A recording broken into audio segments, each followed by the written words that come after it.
사람이 살아가는 데 있어서 가장 중요한 목적은 무엇일까요? 남녀노소를 다 떠나서 우리의 이 질문을 반드시 해야 된다는 사실을 우리는 기억해야 합니다.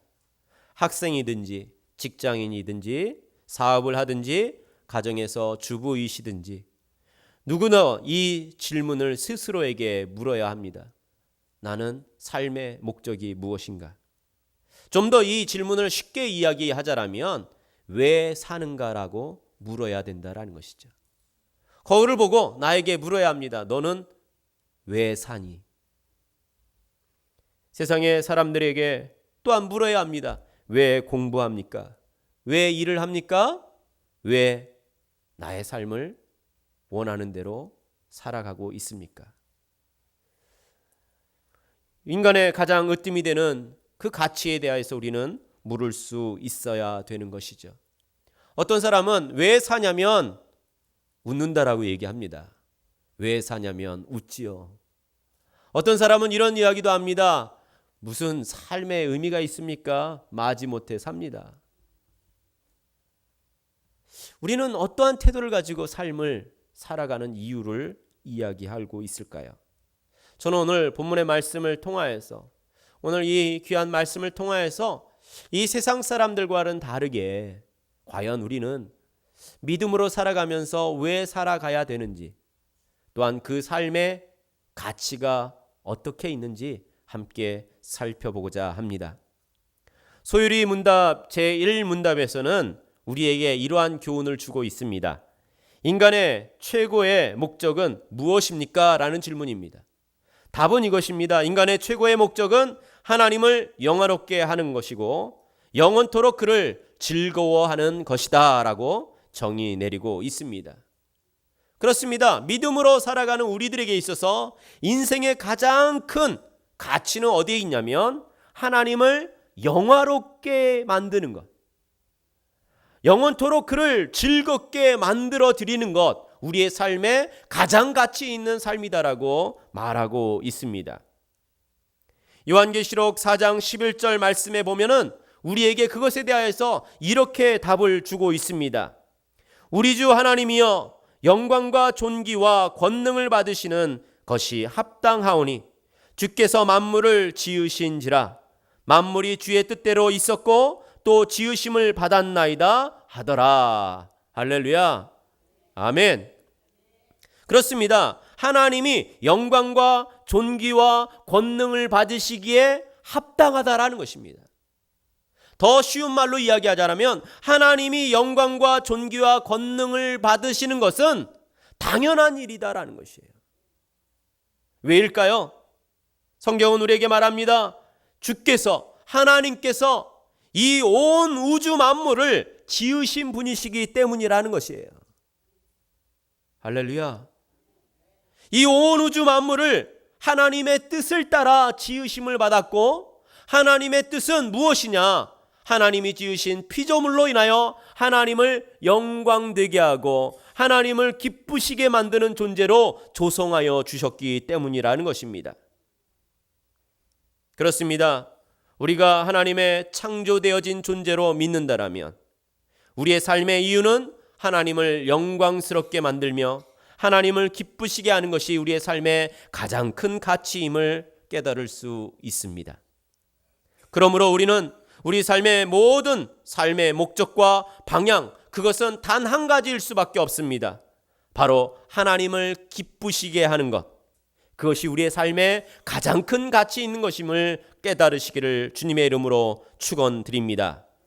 이것 외에 하나님을 기쁘시게 만드는 것, 그것 외에는 우리는 다른 목표나 다른 비전이 있을 수 없습니다. 혹시라도 우리 마음에 그러한 삶의 목표가 있고 목적이 있다라면 우리는 잘못된 길을 걸어가고 있는 것이에요. 우리는 반드시 그것에 대하여 하나님 앞에 철저히 내려놓고 어떻게 하면 하나님을 기쁘시게 만들 것인가? 어떻게 하면 하나님의 영광을 드러낼 것인가? 하나님을 어떻게 영화롭게 만들 것인가에 대하여 우리는 고민할 수 있어야 되는 것입니다. 진정 하나님을 기쁘시게 만드는 것, 하나님을 기쁘시게 만드는 그러한 삶은 우리에게도 행복한 삶이며 즐거운 인생을 누릴 수 있으며 하나님의 축복을 받고 누리고 나누어 줄 수 있는 복된 인생이 되어지게 만들어 주실 것입니다. 그렇다면 우리는 성경에서 어떻게 하면 하나님을 기쁘시게 만드는 삶을 살 수 있을까요? 어떻게 말하고 있을까요? 첫 번째, 하나님을 기쁘시게 만드는 그 이유는 이것입니다. 바로 믿음으로 사는 삶이 하나님을 기쁘게 하는 것입니다. 아멘. 믿음으로 사는 것. 우리가 읽은 본문의 말씀 다시 한번 읽어보길 원합니다. 여러분들이 보시는 자막을 통하여 함께 믿음으로 선포하겠습니다. 믿음이 없이는 하나님을 기쁘시게 하지 못하나니 하나님께 나아가는 자는 반드시 그가 계신 것과 또한 그가 자기를 찾는 자들에게 상 주시는 이심을 믿어야 할지니라. 아멘. 그렇습니다. 하나님을 기쁘시게 하는 유일한 방법은 믿음으로 살아가는 삶, 그것이다라고 우리에게 가르쳐 주고 있습니다. 사랑하는 성도 여러분들, 우리가 하나님을 믿음으로 대하지 못한다라면, 우리의 삶이 믿음으로 살아가지 못한다라면 어떠한 행위라도 우리는 하나님을 기쁘시게 만들 수 없다라는 사실입니다. 우리가 읽지 아니하였지만 히브리서 11장 3절 말씀에 우리에게 이렇게 말합니다. 믿음으로 모든 세계가 하나님의 말씀으로 지어진 줄을 우리가 아나니 보이는 것은 나타난 것으로 말미암아 된 것이 아니니라. 할렐루야. 이 온 세상이 누구의 손에 만들어졌다고요? 하나님의 손길로 만들어졌다라는 것입니다. 하나님의 말씀으로 이 온 우주가 조성되어졌습니다. 이 온 우주가 하나님의 뜻대로 다 운행되어지고 있습니다. 별로 감격하지 않으시네요. 우리가 조성되어지고 태어나고 또 이렇게 건강하게 살아가고 또 풍성한 은혜를 누리며 살고 다른 사람과 다른 믿음으로 살아갈 수 있는 그 은혜가 얼마나 감격스러운지 여러분들 다시 한번 묵상해 보십시오. 저는 이 말씀을 준비하면서 나에게도 과연 그런 감격스러움이 있는가라고 질문할 때 우리 자녀들을 보니까 감격스럽더라고요. 제 인생은 잘 모르겠고요. 제 아이들을 보니까 감격스러운 거예요. 왜 감격스러울까요? 와, 하나님께서 그 아이들을 건강하게 태어나게 하여 주신 게 기적이고 지금까지 하나님께서 건강하게 자라나게 하시고 또한 여러 가지 문제도 있었지만 그 속에서도 지키시고 보호하셔서 지금까지 이끌어 주신 것이 놀라운 기적이다라는 것입니다. 할렐루야.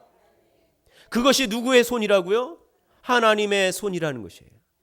하나님이 그저 말씀으로 천지를 창조하셨다라고 끝나는 것이 아니라 하나님이 나를 창조하셨고 나의 가족을 창조하셨고 나에게 하나님의 풍성한 은혜로 채워주셨고 누리게 하시고 살아가게 하시는 그 은혜에 생각하면 생각할수록 감사할 수밖에 없다라는 것입니다.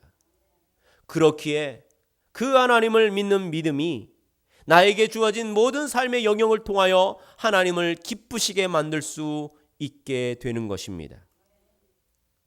저와 여러분들이 믿음으로 하나님께 나아가셔서 하나님의 창조주 되심을, 하나님이 우리의 모든 삶을 운행하시는 분이심을 인정하며 나아갈 때 하나님께 영광이요 하나님의 기쁨이 되어지시는 저와 여러분들의 삶이 되시기를 주님의 이름으로 축원드립니다.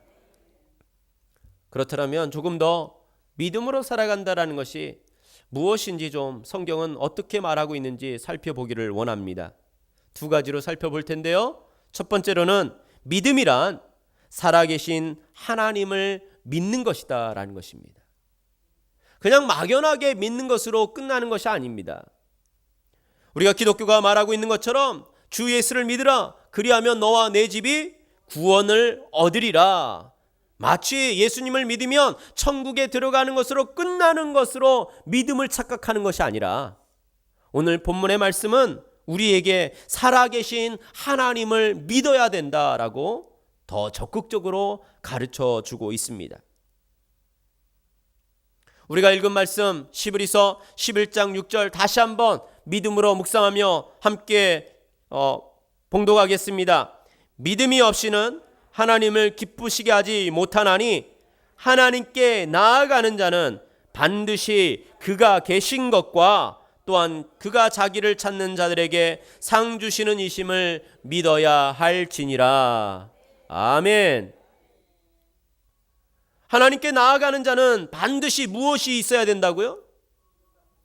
그가 계신 것을 믿어야 된다라는 것이에요. 그렇습니다. 그냥 옛날에 이 성경책에 나오는 그 하나님으로 치부해버려서는 안 되는 것이죠.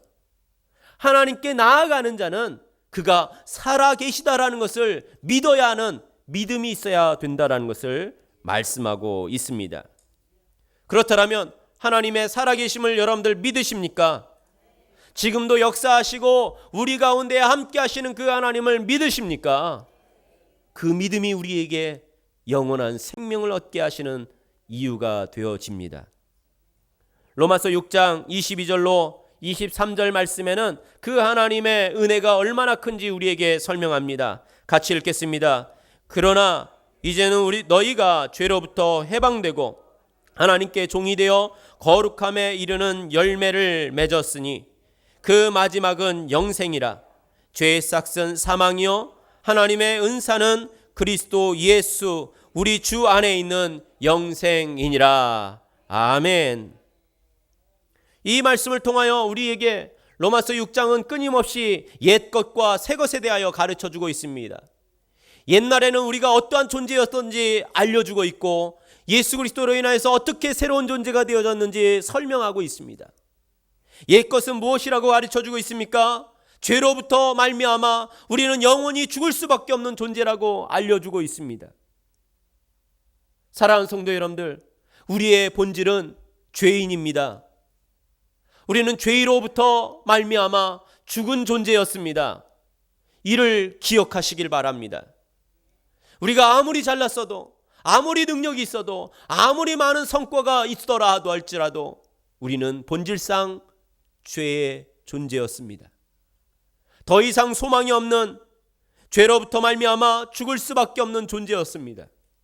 그러나 하나님은 그러한 존재를 사랑해 주셔서, 불쌍히 여겨 주셔서 독생자 아들 예수 그리스도를 이 땅에 보내주시고 십자가의 공로로 우리의 죄의 문제를 해결하여 주시며 영원한 생명을 얻게 하시는 은혜를 주시는 하나님 아버지이십니다.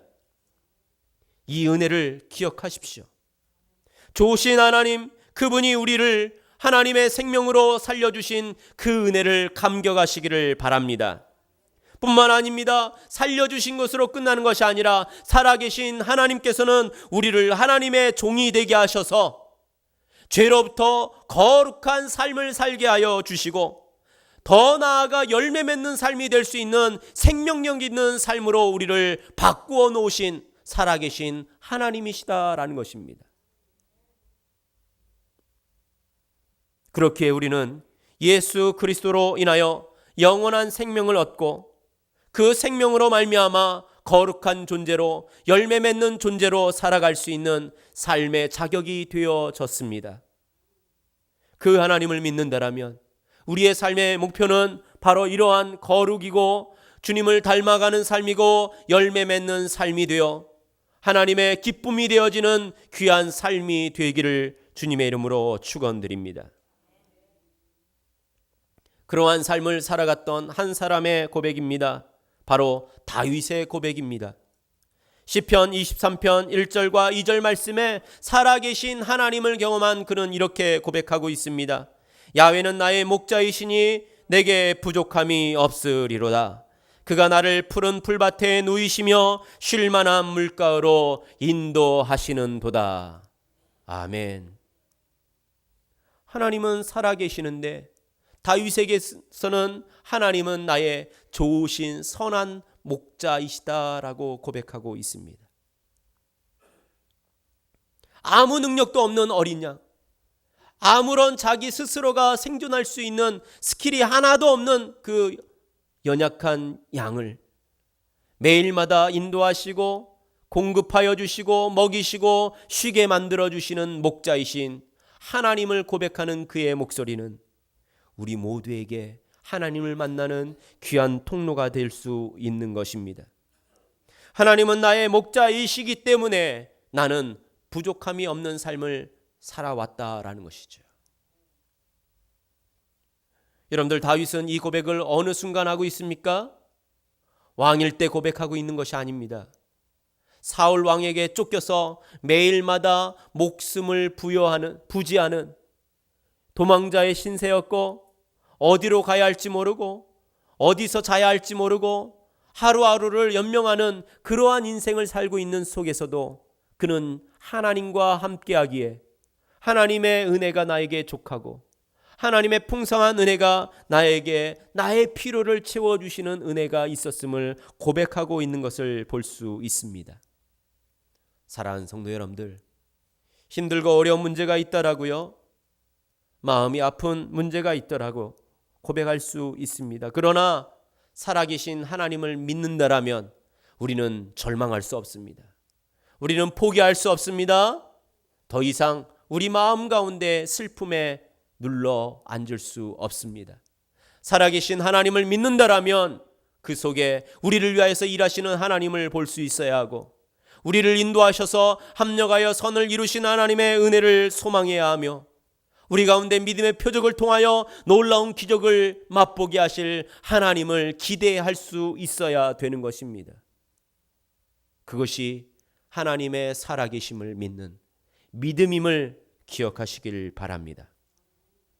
두 번째, 우리는 하나님을 믿는 그 믿음은 무엇일까요?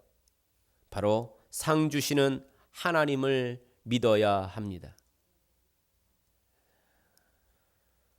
우리에게 하나님은 어떠한 분이냐 묻는다라면 바로 사도 바울은 하나님은 우리에게 상 주시는 분이시다라고 고백하고 있습니다. 이 히브리서 11장은요, 믿음장이라고도 이야기합니다. 그 이유가 이 믿음을 설명하면서 우리의 앞서 믿음으로 살아왔던 믿음의 선조의 이야기를 쭉 이렇게 설명하고 있는 것입니다. 그 중에 저는 모세의 믿음을 함께 살펴보므로 하나님이 그에게 어떻게 상을 베풀어 주시는지 함께 살펴보길 원합니다. 히브리서 11장 24절부터 26절의 말씀 우리가 읽지 아니하였지만 함께 자막을 통하여 봉독하도록 하겠습니다. 믿음으로 모세는 장성하여 바로의 공주의 아들이라 칭함받기를 거절하고 도리어 하나님의 백성과 함께 고난받기를 잠시 죄악의 낙을 누리는 것보다 더 좋아하고 그리스도를 위하여 받는 수모를 애굽의 모든 보화보다 더 큰 재물로 여겼으니 이는 상 주심을 바라봄이라. 아멘. 할렐루야. 하나님은 상 주시는 분이십니다. 아멘. 그렇다면 우리는 선택을 해야 된다라는 거예요. 모세는요, 어떤 선택을 했습니까? 24절에 이렇게 말하죠. 바로의 공주의 아들로 살아가는 삶을 믿음 때문에 포기했다라는 것이에요. 무엇을 선택했습니까? 도리어 하나님의 백성들과 함께 고난을 받는 것을 선택하였다라는 것입니다. 여러분들, 솔직하게 우리한테 물어보자고요. 왕족으로 사는 게 좋을까요? 노예로 사는 게 좋을까요? 아니, 솔직하게 대답해 보세요. 왕족으로 사는 게 좋으십니까? 노예로 사는 게 좋으십니까? 왕족으로 사는 게 좋죠. 네. 왜요? 왜 왕족으로 사는 게 좋아요? 많은 걸 누릴 수 있으니까. 왕족으로서 많은 혜택을 누릴 수 있으니까. 많은 사람들보다 높은 자리에 있을 수 있으니까. 그런데요, 그것이 모세가 말하고 있는 것처럼 잘못된 것이라면 포기할 수 있느냐라는 질문입니다. 모세는 그것에 대하여서 이렇게 말합니다. 죄악의 낙을 누리는 삶이 그 자리라는 거예요. 여러분들, 돈이 나쁜 게 아닙니다. 예, 부자가 되는 게 나쁜 게 아닙니다. 지금 애굽에서 그 부유함을 누리는 것 자체가 하나님과 동행하는 삶에 비추어 볼 때 죄악의 낙을 누리는 의미로 보기 때문에 나는 믿는 믿음으로 말미암아 그것을 기꺼이 포기할 수 있다라고 모세는 고백하고 있는 것입니다. 여러분들 표정이 갑자기 심각해지셨어요. 좀 전에 왕족으로 살아가길 원한다라고 고백했는데 그걸 포기하라고 하니까 심각해졌습니다.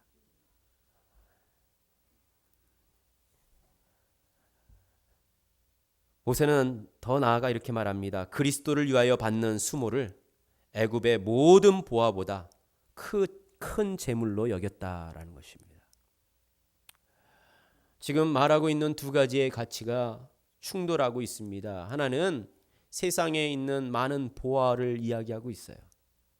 세상의 보화로 인하여서 하나님을 떠나고 하나님의 법대로 살지 못하게 하고 죄에 빠져들게 만드는 악한 그 세상에 빠져드는 삶이 그리스도와 함께 고난을 받는 것보다 즐거워하는 삶이라면 내가 포기해야 된다라는 것입니다. 왜일까요? 모세는 이렇게 말합니다. 그 이유는 상 주시는 이는 하나님이시지 세상이 주는 것이 아니기 때문이라는 것입니다. 잠깐 누릴 수 있는 세상의 그 부귀영화가 하나님을 반대하고 하나님을 떠나게 만들고 하나님 앞에 범죄하게 만드는 악한 것이라면 잠깐 받는 그 고난이라 할지라도 내가 즐거이 받을 것을 결정하는 그것을 통하여 하나님이 기쁘게 여기셔서 나에게 상을 베풀어 주실 날이 반드시 오신다는 그 믿음이 있기 때문이라는 것입니다. 다시 한번 질문하겠습니다. 부귀영화를 통하여 죄를 범하는 자리를 선택하시겠습니까? 아니면 잠깐 받는 고난이라 할지라도 그 속에서 하나님을 기쁘시게 만드는 삶을 선택하시겠습니까? 우리는 상 주시는 힘을 잘 기억하셔서 참된 믿음으로 온전한 선택을 하시기를 주님의 이름으로 축원드립니다. 그렇다면 하나님의 그 상 주시는 것을 위하여 우리는 과연 어떠한 결단을 해야 할까요? 어떤 것을 포기해야 할까요? 모세는요 지금 왕족의 삶을 포기했습니다. 애굽의 모든 부귀영화를 포기했습니다. 그렇다면 우리는 뭘 포기해야 될까요? 여러분들에게 돈을 포기하라는 얘기가 아닙니다. 지금 무엇을 포기해야 될까요? 신명기 15장 4절 말씀에 우리에게 그 해답을 주고 있습니다. 함께 읽어보겠습니다. 내가 만일 내 하나님 야훼의 말씀만 듣고 내가 오늘 내게 내리는 명령을 다 지켜 행하면 내 하나님 야훼께서 내게 기업으로 주신 땅에서 내가 반드시 복을 받으리니 너희 중에 가난한 자가 없으리라. 할렐루야. 우리가 포기해야 할 것은 이 세상이 주고 있는 그러한 것들이 아니라 죄에 빠져 우리의 마음을 빼앗기는 그러한 물질적인 것이 아니라 하나님이 우리에게 주시는 말씀을 통하여 나에게 주시는 그 명령, 하나님이 내 마음에 감동을 주셔서 나로 하여금 하나님의 말씀을 깨닫게 하시는 그 자리에서 무엇을 하라고요? 아멘으로 화답하며 내가 믿음으로 그 말씀에 순종하고 결단하여 명령에 복종할 것을 우리가 살아간다라면 하나님의 상을 받을 수 있다라는 것이에요. 아멘. 하나님이 나에게 기업으로 주신 땅에서요, 그 땅에서 내가 하나님의 축복을 누릴 수 있는 삶, 그 땅에서 정말로 하나님이 주시는 그 상급을 누릴 수 있는 삶이 되는 비결은 하나님의 말씀에 순종하는 것, 하나님의 명령에 복종하는 것, 그것을 위하여 내가 살아왔던 삶의 모든 방법을 포기하는 것을 이야기하고 있습니다. 지금까지 우리가 내 생각대로 살아왔다라면, 내 방법대로 살아왔다라면, 내가 살아왔던 삶의 노하우대로 살아왔다라면 이제 그것을 포기하고 하나님의 명령에 순종하는 삶을 선택하는 것, 그것이 하나님의 상급을 기대하는 자의 올바른 선택이라는 것입니다. 주님을 만난 베드로가 주님의 명령을 듣습니다. 밤이 새도록 고기를 잡고자 하나 하나도 못 잡은 그가 주님의 명령대로 너는 거기에서 깊은 데로 가서 그물을 치라라고 명령할 때 베드로가 무슨 말을 했습니까? 내가 이곳에서 고기를 얼마 동안 잡았는데요.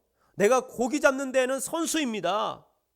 내가 밤새도록 고기를 잡았는데 한 마리도 못 잡았습니다. 당신이 말하고 있는 것은 헛수고입니다 라고 고백하는 것이 아니라 당신의 말씀을 의지하여 내가 그물을 던지겠습니다.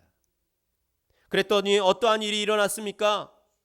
그 그물이 가득하여 그것을 올릴 수 없을 정도로 어마어마한 고기가 잡혀진 놀라운 사실을 우리는 잘 알고 있는 것입니다. 사랑하는 성도 여러분들, 우리는 하나님의 명령에 순종하는 것이 하나님이 상 주시는 것임을 믿는 믿음의 모습임을 기억해야 합니다. 단지 입술의 고백으로만 하나님이 나에게 상 주신다라고 끝나는 것이 아니라 나의 삶의 모습으로 그분께 믿음으로 결단하여 새로운 삶을 살아가야 되는 것입니다.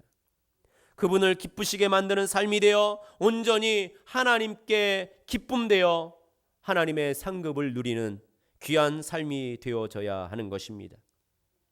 하나님은 믿음으로 살아가는 자들에게 무엇을 약속하시고 계십니까? 요한3서 1장 2절 말씀에 이렇게 말합니다. 사랑하는 자여, 내 영혼이 잘된 같이 내가 범사가 잘되고 강건하기를 내가 간구하노라. 아멘.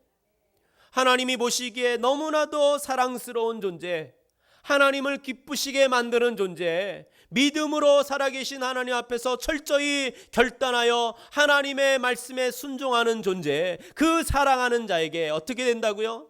너의 영혼이 잘 되어지고 그 영혼이 잘 되어짐이 너의 살아가는 영역 속에 너무나도 잘 살아가는, 범사가 잘 되어지는 역사를 체험하는 삶 뿐만 아니라 너의 육체가 강건하여져서 하나님의 일을 감당하여 열매 맺는 삶이 될 수 있다라고 우리에게 알려주시고 있습니다. 포기하는 것 때문에 주저하고 있습니까? 두려워하고 있습니까? 염려하고 있습니까? 염려하지 마십시오. 내 방법을 포기하고 세상의 그 부귀영화를 포기하고 오직 하나님의 방법으로 순종하여 하나님이 받는 상급만으로 살겠다라고 결정한다라면 나의 영혼은 잘되고 범사가 잘되고 강건케 되어지는 역사가 우리 모두에게 일어나는 것입니다. 이제 결단해야 합니다. 그냥 시간을 낭비해서는 안 됩니다. 베드로전서 2장 1절과 2절 말씀에 우리에게 이렇게 가르쳐 주십니다. 같이 읽겠습니다. 그러므로 모든 악독과 모든 기만과 외식과 시기와 모든 비방하는 말을 버리고 갓난 아기들 같이 순전하고 신령한 젖을 사모하라. 이는 그로 말미암아 너희로 구원에 이르도록 자라나게 하려 함이라. 아멘. 할렐루야. 우리는 버려야 합니다. 무엇을 버립니까? 모든 악독과 모든 기만과 외식과 시기와 모든 비방하는 말을 우리의 삶에서 버려야 합니다. 이것은 무엇입니까? 이 세상의 가치이고 이 세상의 방법이고 죄의 결과입니다. 우리 안에 있는 모든 죄의 모습들을 하나님 앞에 버려버리시고 하나님의 은혜를 사모하기를 바랍니다. 어떻게 사모합니까? 갓난 아기들 같이 순전하고 신령한 젖을 사모하라. 갓난 아기가 얼마나 잘 우는지 아시죠? 너무 오래돼서 기억이 안 나십니까? 갓난 아기는요, 툭 하면 웁니다. 언제 울까요? 두 가지 우는 이유가 있죠. 한 가지는 배가 고파서 울고, 한 가지는 뭘 싸서 울고, 둘 중에 하나입니다. 그런데요, 무엇인가 그 울음이요 안 끝쳐집니다. 너가 이기나 내가 이기나 한번 보자 해서 안 주기 시작해 보십시오. 그러다가 지쳐서 울음을 끝일까요? 아니에요. 줄 때까지 옵니다. 그 사모하는 마음이 있는 것이죠. 어린아이와 같이 순전하고 신령한 것, 하나님이 우리에게 주시는 말씀과 성령의 충만한 은혜를 신령한 그 은혜로 생각하여 사모하고 하나님 앞에 부르짖어 그 은혜로 말미암아 새로운 삶을 살아갈 것을 우리의 마음에 간절히 원해야 되는 것입니다. 하나님 주시려면 주고 말려면 마십시오라는 그런 마음이 돼서는 안 되는 거죠. 하나님의 은혜 아니면 나는 살 수 없습니다. 하나님의 은혜 아니면 나는 살아갈 수 없습니다. 하나님 오늘 살아갈 은혜를 주시고 나에게 힘을 주시고 하나님의 능력을 주시옵소서. 이것은요 단번에 이루어질 수 없습니다. 그렇게 하나님은 우리에게 이렇게 말합니다. 너희로 구원에 이르도록 자라나게 하기를 원한다라는 것이에요. 우리의 결단을 통하여 우리의 믿음이 자라나야 합니다. 우리의 신앙이 자라나야 합니다. 우리의 결단으로 하나님의 말씀을 따르는 그러한 믿음이 자라나야 합니다. 어디에 이르기까지요? 하나님의 영원한 생명을 얻는 그 자리에 이르기까지 자라나야 합니다. 하나님을 기쁘시게 만드는 삶이 되기까지 자라나야 합니다. 주님을 닮아가는 삶이 되기까지 자라나야 합니다. 그럴 때 비로소 하나님은 우리에게 영원한 생명을 통하여 우리의 삶이 복된 존재임을 깨닫게 하여 주시리라 믿습니다. 이제 우리는 고민합시다. 어떻게 하면 하나님을 기쁘시게 만드는 믿음으로 살아갈 것인가? 성경이 가르쳐주고 있지 않습니까? 먹든지 마시든지 무엇을 하든지 하나님의 영광을 위하여서 하라고. 그러면 어떻게 고민해야 할까요? 어떻게 먹으면 잘 먹었다 소문이 날까 고민하는 게 아니라 어떻게 먹으면 하나님께 영광 돌릴 수 있도록 먹을 수 있을까? 어떻게 하면 이 물을 마실 때 하나님의 영광을 드러낼 수 있을까? 어떻게 하면 이 물질을 통하여 하나님께 기쁨이 될 수 있을까? 내가 어떻게 하면 이 모습을 통하여 하나님께 영광 돌릴 수 있을까? 이 고민으로 살아가야 되지 않겠습니까? 여러분들 몸부림쳐야 합니다. 예? 우리의 마음과 생각 끊임없이 내 마음의 중요한 가치를 따라가려고 하는 그러한 관성이 있어요. 돈을 열심히 벌고자 하는 사람은 돈밖에 보이지 않죠. 장가를 들고 싶어하는 사람은 누구밖에 안 보여요? 여자만 보입니다. 저 여자가 내 짝이 되지는 않을까? 저 사람이 웃었네? 나를 좋아하는 거 아닌가? 거기에만 빠져들잖아요. 운동을 좋아하는 사람은 또 운동만 생각합니다. 무엇인가 우리의 마음에 꽂힌 것이 있으면 거기에 집중하는 것이 우리의 마음입니다. 우리는 뭐에 꽂혀야 된다고요? 하나님을 어떻게 하면 기쁘시게 만들까? 하나님이 살아계시고 우리에게 상 주시는 분이시기 때문에 내가 믿음으로 하나님을 기쁘시게 만들기 위하여 내 삶의 모든 영역을 통하여 하나님의 기쁨이 되는 방법을 찾는 저와 여러분들이 되시기를 주님의 이름으로 축원드립니다. 그리하여 여러분들의 개인의 삶뿐만 아니라 여러분들의 가정과 자녀와 여러분들이 섬기시는 이 그리스도의 몸된 교회가 하나님의 기쁨이 되시고 하나님의 쓰임받는 삶이 되시고 열매 맺어 주님을 만나는 순간 잘했다 칭찬받는 복된 인생 되시기를 주님의 이름으로 축원드립니다. 기도하겠습니다.